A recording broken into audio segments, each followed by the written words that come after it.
تهران داشته باشیم. باید بودیم ترکنیم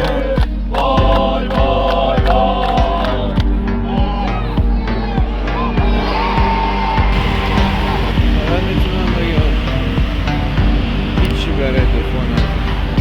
واقعا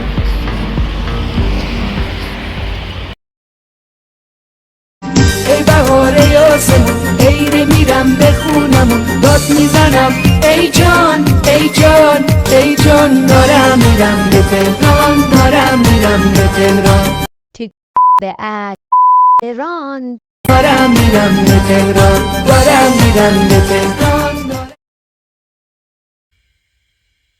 برای پایان نیم فصل باید سفری به کرج داشته باشیم و من قراره این بازی رو برم. بازی تو کرج، اما به همین بهانه میخوام سفری به تهران داشته باشم و بعدش به بازی برسم. رفتن به تهران واسه خیلی ها میتونه یه سفر عادی 4-5 ساعته باشه. واسه من رفتن به تهران هیچ وقت عادی نیست.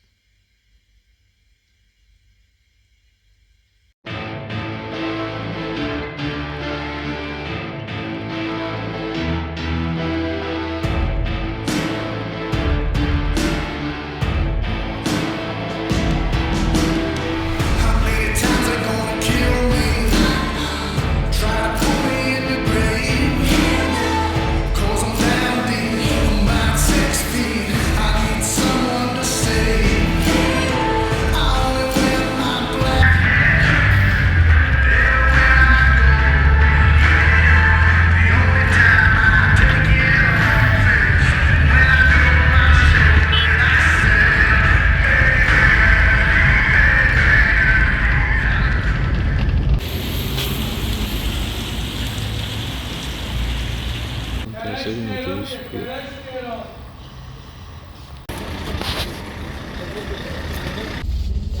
یا بالا خانم تهران بیا تهران تهران.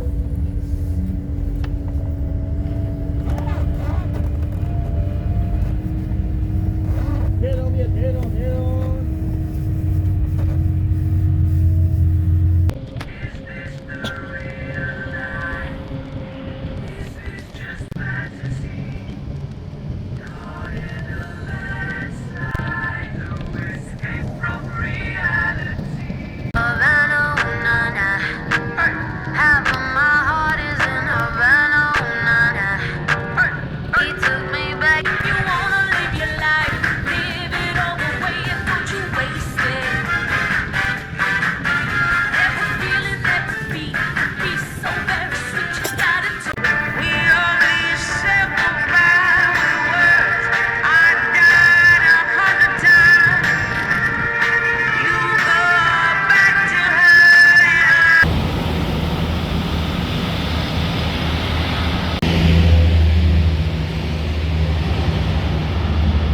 بازی سایپا و روماس رو داریم میریم.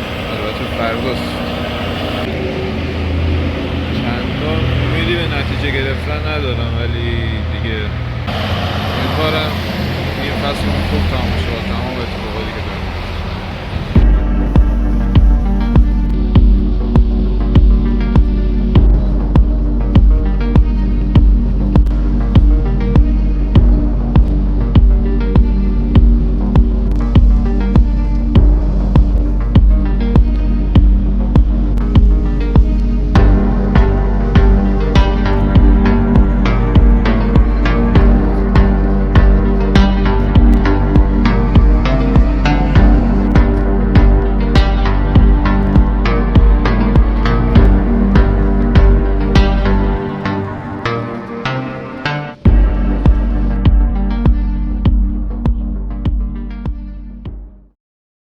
تاکسی خانوم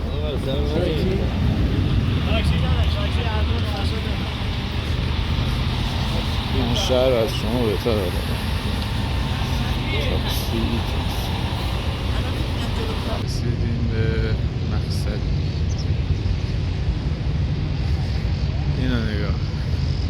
اینو نگاه. حالت چطوره رفیق؟ خسته نمیشی 24 ساعت لنگت بازه؟ دلم برات تنگ شده بود. بچه حمام عمومی کلاغ‌ها رو می‌بینید. لعنت کشیدن کل تصورم نسبت به کلاغ‌ها رو خراب. همونطور که گفته بودم برای من اومدم به تهران هیچ وقت یه سفر عادی نیست، چون من 2 سال از عمرمو اینجا به عنوان سرباز گذروندم. یه بخشی از این دوران رو وامیستادم وسط خیابون و یه بخش قابل توجه دیگه ای رو و البته همینطور خدا منو ببخش. به هر حال مسئولیتی بود که بگردم و رویش افتخار نمی کنم. چیزی که شده. یه سلامی هم میکنم به سربازای داماشی. امیدوارم که زودتر تموم کنید، به زندگیتون برسید. برای هیچ کس عادلانه نیست و این 2 سال هیچی برات به دست نمیاره. فقط شاید نکته مثبتش اینه که میتونی به خودت تکیه کنی. غلط نکنم اینم داره ولاگ میدیره. عکس کلوچه فهمم کپی رایت داریم.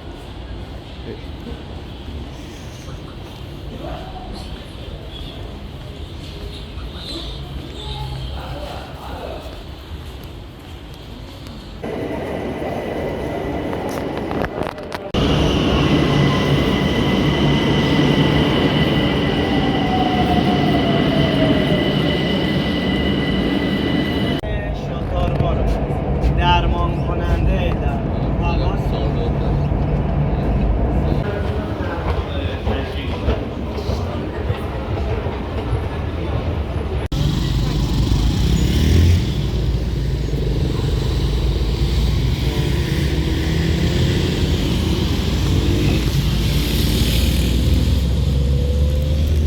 اگه بگم 2 تا کوچه اون برترش خیابون بندر انزلیه باور میکنم. خب ملت، پارک لاله که من بهش میگم پارک آشاق،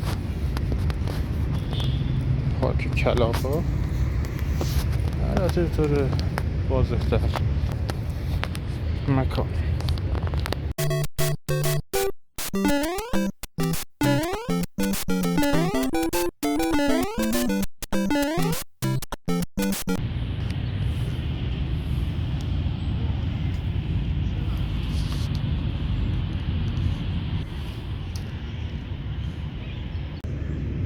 موقعی که من سرباز شدم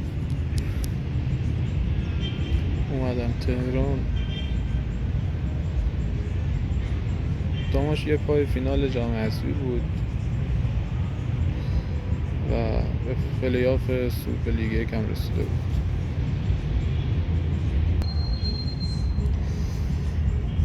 موقعی که کارم تموم شد و برگشتم رشت،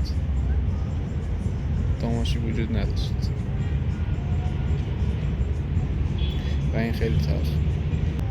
مثل این میمونه که تو به یه سفری بری، بعد مدت ها برگردی خونه و ببینی عزیزترین کسی تو از دست دادی. هر بار فرصتی پیش می اومد سعی میکنم به یکی از بازیاش خودمو برسونم، اما وقتی بازی تیم رو میدیدی متوجه میشدی که یه چیز لنگ میزنه و نتیجهش مشخص شد و این چیزی که الان داریم تجربه میکنیم. مشخصه که یه چیزی تو تیم لنگ میزنه و جالب اینه که باز تو لیگ یکی میلیون اتفاق افتاده. نذاریم اتفاق دوباره بیفته.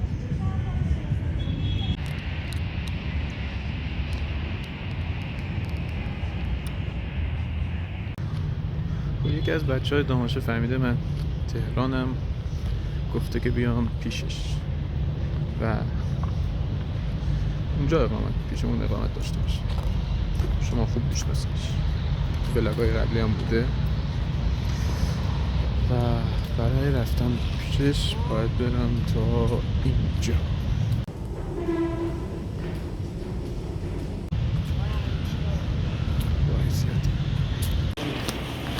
رسیدیم چریزک.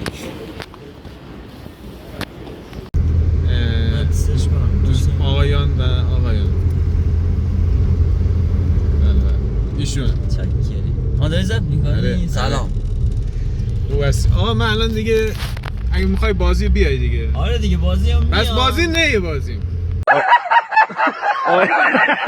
نه دیگه بازی های قبلی اومدی مساوی شده. همش هر موقع اومدم بازی مساوی شده. بس نه بازیم حداقل. نه حالا بیرون خونه مساوی هم خوبه. حالا توی این شرایط ما که دوست داریم ببریم، ولی خب باز مساوی هم خوبه، ولی ایشالله ببریم. امیدواریم روز بعد سایپا باشه. آره امیدواریم روز بعد سایپا باشه. فوتبال دیگه، حالا بعضی وقتا میبینی روی خوششو نشون میده.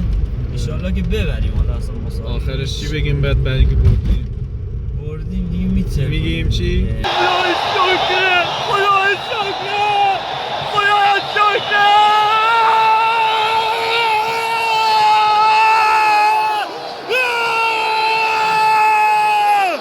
خدای شکر. آره نه اونو که آره خدای شکرت. آفرین راست میگی. این میشه خدای شکرت. خدای شکرت زیاد. من بنزین بزنم.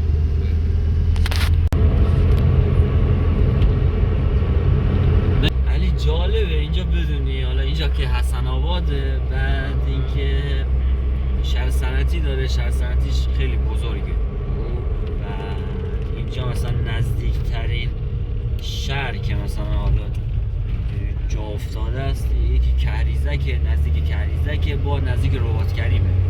و جالبه بدونی حالا اینو بگم، ما خودمون زیر گروه لیگ 3 هم رفته بودیم. اینجا یه تیم داره به اسم دشت طلایی. کلا این منطقه واسه معروفه به دشت طلایی. بعد اسم تیمش هم دشت طلایی حسن آباده که تو زیر گروه لیگ 3 خیلی خوبم نتیجه گرفته. من بعضی وقتا لیگ 3 دنبال میکنم، فکر کنم الان 4م باشه، تقریبا 4م 5م باشه. یه تیمم داره. الان قرار اینو مثل کوکنه بیاری بالایش. آره نه نرفتم حقیقتا، یعنی وقت نکردم. مثلا بازی دوست دارم برم، حالا یه سری دوست دارم برم. کانون هواداران درست کنه. ولی نه اصلا وقت نکردم. واقعا اینقدر درگیرم. بعد بازی هم میبینی اصلا وسط هفته وقت نکردم حالا مثلا یه سری برم ببینم چوری. ولی خب مثلا جالب بود برام. شهر خیلی کوچیکیه نسبت به شهرهای بزرگ. مثلا کاری اطراف هستن مثلا تیم ندارم، ولی خب اینجا مثلا تیم داره.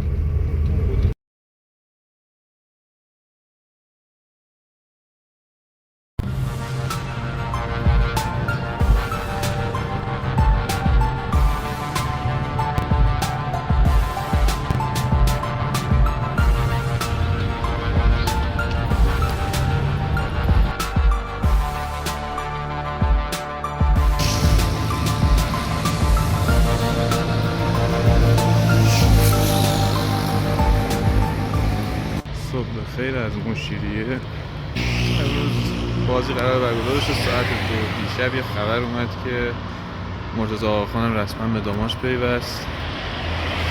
حالا باید دید کارت بازیش صادر شده، میتونه امروز بازی کنه به صلاح دید کادر فنی یا نه.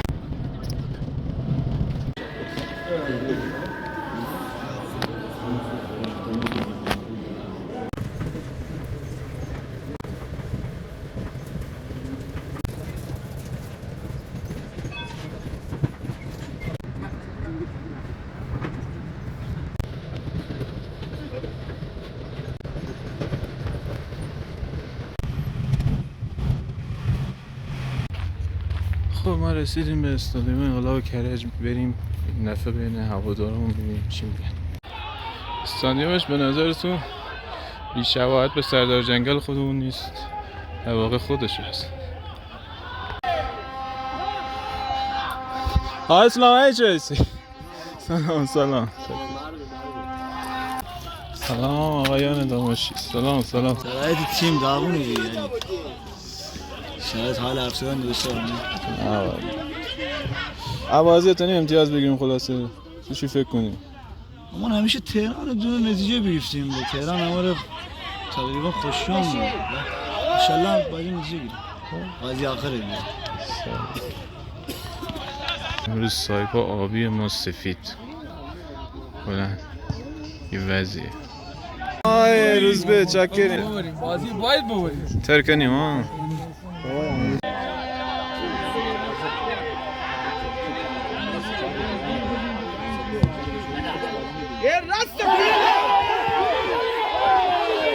آقای مبین اوضاع چطوره؟ یه بار رفتم دست به دوربین شدم پنالتی گرفتم. قشنگ خورد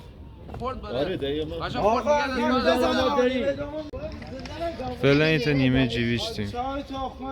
نیمه دوم تونیم گل بزنیم و گل نخوریم.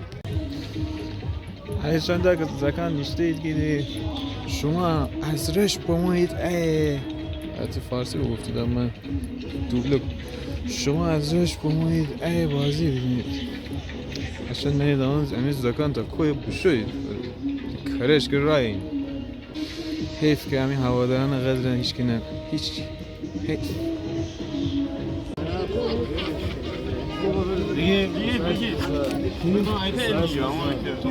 خدا رو شکر که پنالتی رو واسه ما نگرفتن. اگه میگرفتن بازم یکی میزد اوت باید روی ما بله من بوق میزنم راحت باش آخه بازی میکنیم باشه اون پنالتی گل نشد چه لباس سفر مرتضی آقاخان که همین دیروز خبر رسمیش اومد میاد که اولین بازیشو داره تماش انجام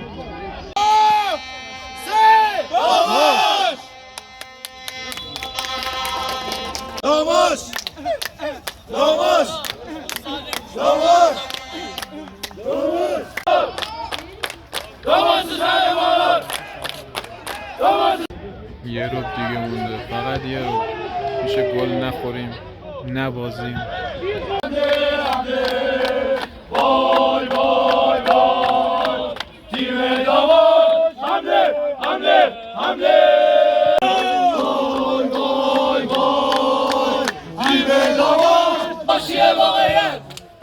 ماشاءالله امیر حسین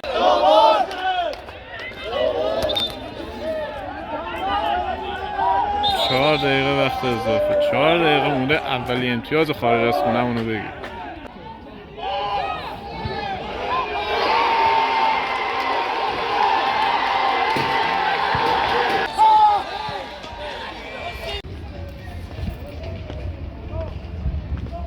کلا اگه هر کاری بکنیم ما خارج از خونه میمونیم نمیشه کارش کرد چی شد مرادی؟ چی کنیم آخه مرادی؟ چی بکنیم از دست این تیم؟ چی بگم والا اعصابم همه خورده دیگه باختیم دیگه داداش حرفی نمیمونه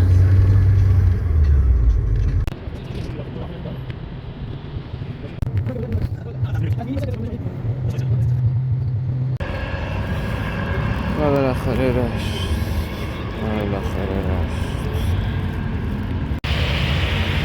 فقط میتونم بگم هیچی برای دفاع نداره یعنی هر صحبتی هر انگی هر چیزی از هر جایی بیاد ما بدونیم درست هست یا نادرست ولی واقعا جای دفاعی نداره پرونده نیم فصل رو میبندیم دیگه ما خورده ای نیستیم ببینیم شاید معجزه بشه شاید اتفاقات جدیدی بیفته تا دیداری بعد خدا واقعا خسته